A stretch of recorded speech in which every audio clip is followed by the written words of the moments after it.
Hi hello guys welcome to my channel. ఈరోజు వీడియోలో pregnancy plan చేసుకునే ముందు తీసుకోవాల్సిన జాగ్రత్తల గురించి నేను ఈ వీడియోలో డీటెయిల్గా ఎక్స్ప్లెయిన్ చేశాను. సో ఈ వీడియో ఎక్కడ కూడా స్కిప్ చేయకుండా చూసేయండి. సో ప్రెగ్నెన్సీ వచ్చాక కొన్ని జాగ్రత్తలు తీసుకోవాలి, అదందరికీ తెలుసు. కానీ ప్రెగ్నెన్సీ ప్లాన్ చేసుకునే ముందు కూడా కొన్ని జాగ్రత్తలు తీసుకుంటే చాలా మంచిది. అది మీరు న్యాచురల్గా ప్లాన్ చేసుకున్నా, డాక్టర్ సపోర్ట్తో ప్లాన్ చేసినా, లేకపోతే ఐవీఎఫ్ ట్రీట్మెంట్ తీసుకున్నా, ఎలా అయినా సరే నేను చెప్పే జాగ్రత్తలు పాటించండి. అందులో ఫస్ట్ వచ్చేసి లాంగ్ డిస్టెన్స్ ట్రావెల్ చేయొద్దు. ఎందుకు అంటే ఎగ్ ఇంప్లాంటేషన్ టైంలో ట్రావెల్ చేయడం అంత సేఫ్ కాదు. సో కంప్లీట్గా ట్రావెలింగ్ని అవాయిడ్ చేయండి. అండ్ వెయిట్ లిఫ్ట్ చేయకూడదు, స్టెప్స్ ఎక్కి దిగకూడదు.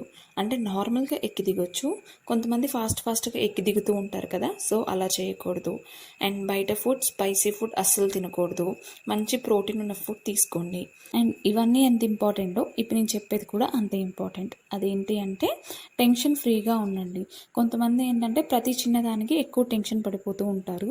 సో ఈ టైంలో టెన్షన్ పడడం అంత మంచిది కాదు. సో టెన్షన్ ఫ్రీగా ఉండండి.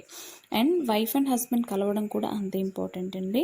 అంటే ఎప్పుడు కలవాలి, ఏ డేస్లో కలిస్తే ప్రెగ్నెన్సీ వచ్చే ఛాన్స్ ఎక్కువ ఉంటుంది అంటే పీరియడ్ వచ్చిన 9th డే నుంచి 16th డే వరకు వైఫ్ అండ్ హస్బెండ్ కలిస్తే ప్రెగ్నెన్సీ పాజిటివ్ అయ్యే ఛాన్స్ ఎక్కువ ఉంటుంది.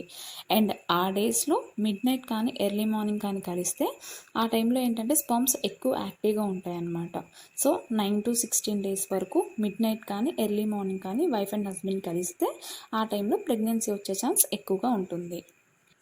అండ్ వైఫ్ అండ్ హస్బెండ్ ఎప్పుడు కలవాలి అనే దాని మీద మీకు డీటెయిల్ ఇన్ఫర్మేషన్ కావాలి అంటే మన ఛానల్లో ఒక లాంగ్ వీడియో అప్లోడ్ చేశానండి. దాని లింక్ నేను కింద డిస్క్రిప్షన్ బాక్స్లో ఇస్తాను, వీలైతే ఒకసారి వెళ్ళి చెక్ చేయండి.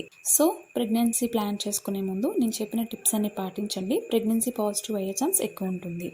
ఐ హోప్ మీ అందరికీ ఈ వీడియో అర్థమైంది అనుకుంటున్నాను. మీకు ఈ వీడియో అర్థమైతే do like, share and subscribe to my channel. Thanks for watching.